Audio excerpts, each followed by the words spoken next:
dear beloved, Boss Mike Cervera.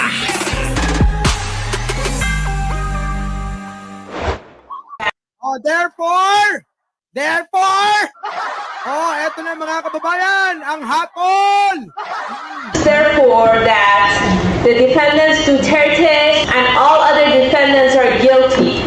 Ako, guilty na! Guilty na talaga mga kababayan.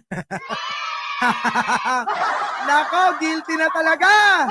Yari, hoy, Bongo, yari ka. Bato, yari ka rin. At saka yung mga general. Sino pa? Kasama ko si Albayalde? Tanong ko lang ha, mga kababayan. Kasama kaya yon? Eto na.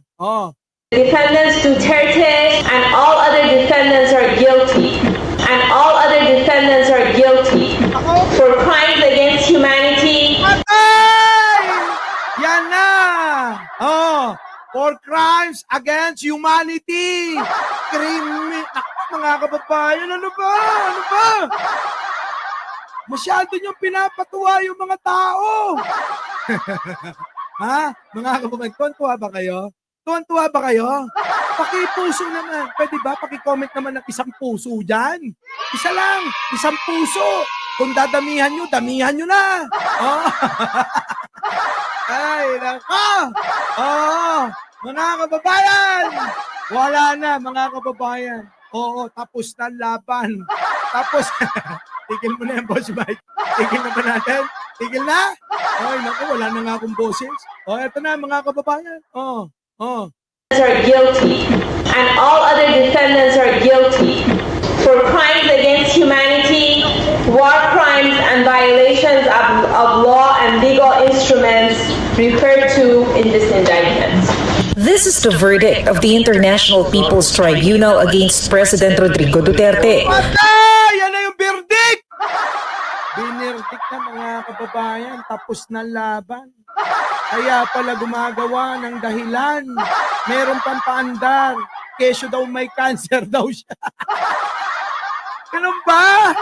Kapag ka ba nahatulan, nagkakasakit bigla? Biglang nagkasakit daw si Digong, may cancer. Harinawa. Pero mga kababayan, teka muna. Eto na eh. Yan na yung balita, mga kababayan, ano? Paano na to? Paano na? Mga DDS, naku! Delikado kayo, maniwala kayo. Habang maaga pa, tawagan nyo na ako. Yung mga kaibigan ko, naku, mga kababayan. Naku! Bahala kayo. Hindi ako nagkulang sa inyo. Di ba? Hindi ako nagkulang sa inyo.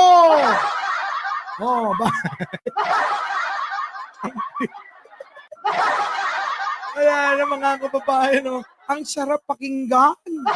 Ang sarap pakinggan, mga kababayan.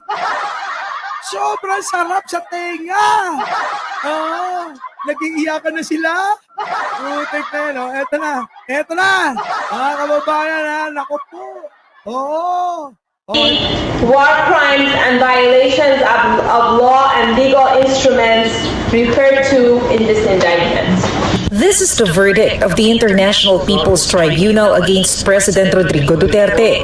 Based on the testimonies presented before the court, the president is guilty of human rights violations in line with the alleged extrajudicial killings in relation to his campaign against illegal drugs and political persecution of some activists. Nako! Yari! Guilty si Digong! Guilty! Paano kayo ngayon? Baka sabihin nyo na naman, walang jurisdiction. Bakit hindi nyo kuhanin si Marcoleta para ipagtanggol kayo? Sige nga, ipagtanggol nyo ngayon si Digong. Napatunayan na ng ICC na masamang tao talaga to. Si Digong, mga kababayan, masamang tao kaya nahatulan to. Huwag nyo sabihin mas matatalino pa kayo sa mga hurado na nakapaloob sa ICC. Yung mga madudungis na hindi naliligo. Pagtanggol nyo. Paano to? Sabihin nyo, mas matatalino kami dyan Saan? Sa mga hurado ng ICC? Kaya nga hindi kami aalis. Hindi kami aalis sa, sa kampo ni Duterte. Anak ng tinapa. Mga kababayan, paano na to? Paano na to? Ano na masasabi nyo?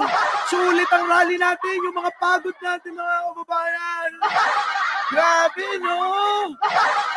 Kaya mga kababayan, binabati ko kayo. Malaking bagay kayo. Oo, na nagpapalakas ng loob naming lahat. Na nagsasalita na nagiging boses nyo sa social media. Alam nyo, lalakas ang loob namin dahil sa inyo. Opo, kayo po ang dahilan nito. Hindi po kami. Wala. Sasampalin ko pagka may nagsabing sila may dahilan Kayo pong lahat ang dahilan nito. Kung bakit kami lumakas ang loob na natili para makipaglaban sa mga demonyong katulad niyan. Paano na, mga kababayan? Tapos na. Parang wala nang gana kung pag-uusapan natin si Barsaga. Ay, nako. Okay na kayo, mga kababayan? Konting katahimikan. Magpasalamat tayo sa Poong May Kapal. Sapagkat yung ating matagal nang dinadalangin ay mukhang maisasakatuparan na. At maghihintay na lang tayo ng pagdating ng ICC at maghihintay na lang tayo sa hatol naman ni Sara Duterte. Diba, mga kababayan? Wala na. Wala na sila. Wala na. Patay na. Di na kailangan magkaroon ng halalan. Sigurado na mga kababayan yung kalaban. Nino, sigurado na yung kalaban ni Digong na si Nograles magiging mayor na ng Davao. Ano? Okay na ba? Okay na. Grabe, no? Mga kababayan, gusto nyo ulitin natin. Pakinggan nyo maigi, Baka magbago kasi. Eto na. Eto na, mga kababayan. Konting katahimikan. Opo, konting katahimikan. Pasok. Therefore, that the defendants Duterte and all other defendants are guilty, and all other defendants are guilty for crimes against humanity, war crimes, and violations of law and legal instruments referred to in this indictment. This is the verdict of the International People's Tribunal against President Rodrigo Duterte.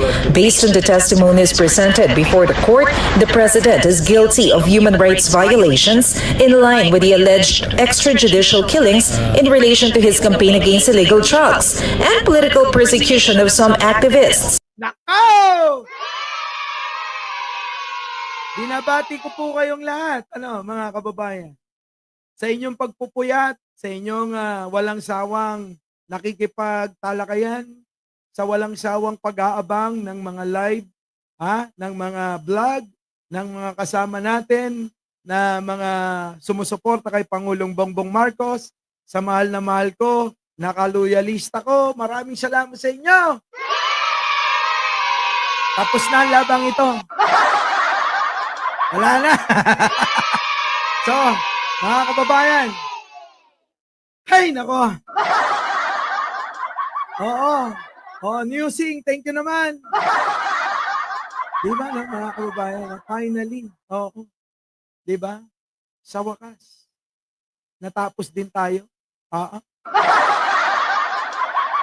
Sana lang, yung laban naman, mga kababayan ng mga vlogger sa kamera, ang ating aatupagin. Naiiyak ako. Alam niyo yun, mga kababayan, naiiyak ako. Kasi mga kababayan, 6 na buwan ako nagpahinga nung matapos ang eleksyon dahil naipanalo naman natin na. Pero mga kababayan, yun nga, mga kababayan, nung after 6 months, talagang yung mga kaibigan natin, kinumbinsiho ako na bumalik. Opo, ewan ko kung anong merong katangian ako. Sa totoo lang, di po ba? At totoo namang mas magagaling sila. Pero mga kababayan, iba daw pagkasama nila ako eh. Lumalakas daw loob nila. Ha? Salamat sa mga kasama natin, mga nang-engganyo para ako'y bumalik para dito. Opo ha. Unang-una, masipag po talaga ako. Masipag ako. Sa mga ganito, naku, napakasipag ko. Diba?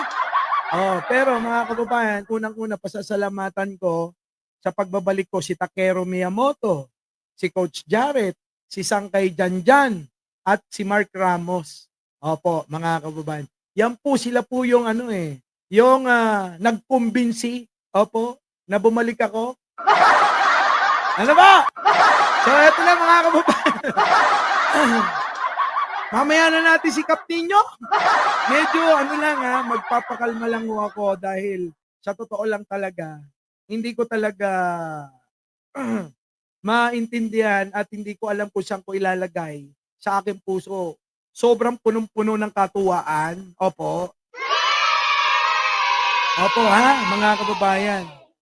Ulitin ko lang po, maraming salamat po sa inyo, sa inyong laging pakikinig po rito, sa inyo pong laging pagpindot ng like. Maraming salamat po at maraming salamat sa pagsuporta na binigay ninyo. Sobra pong pasasalamat po sa inyo. Kung ako naman po ay minsan hindi naman tayo perpekto sumasablay. Diba? Lahat naman po tayo nagkakaroon ng sablay. Pasensya na po doon. Di po ba?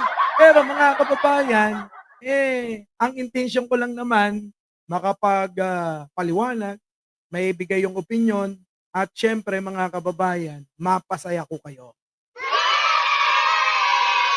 At ngayon po, mamaya kukunin ko na yung mga t-shirt nyo. Yun, mas masaya lalo. Mamimigay tayo ng 200 t-shirt, mga kababayan. 200 yan, mga kababayan. Hindi ho basta-basta na t-shirt. Hindi to nabibili lang sa Divisoria. Okay? So, mga kababayan, mamaya ko na ho tatalakayin sikap ninyo at ipapahinga ko at kakalmahin ko naman yung sarili ko. Muli, ako po ang inyong lingkod, mga kababayan. Maraming salamat talaga. Opo. Sobrang pasalamat ko po sa inyo. Opo. Maraming salamat po. Ha? So, kita-kita na lang po tayo mamaya pagkakalmado na ulit ako. So, mga kababayan, hanggang dito na lang ang ating talakayan. Victoria, maraming salamat naman. Humabol ka pa. At umasa kayo. At titingnan natin kung ano yung isusunod nating pamamaraan ng ating pagbablog sa mga susunod na panahon, mga kababayan. At mukhang matutuloy na magtitreat ako ng mga kasama natin na mga vloggers para naman bilang pasasalamat ko rin sa pagsuporta sa kanila. Pagsuporta nila sa akin pala. Bilang pasasalamat po sa pagsuporta nila sa akin, pagsuporta nila sa mga kasama natin, at talaga naman, hindi rin matatawaran po yan. So, hanggang dito na lang po mga kababayan at kita-kita po tayo. Mamayang gabi na lang po siguro at aasikasuhin ko yung mga t-shirt nyo ngayon. Muli, ako po ang inyong lingkod. Opo, ang inyong walang kakwenta-kwentang vlogger pero napapasaya kayo. Opo. At syempre mga kababayan, ang walang kakwenta-kwentang vlogger pero kinaiinisan ng marami. Opo. Maraming salamat po. Our beloved Boss Mike,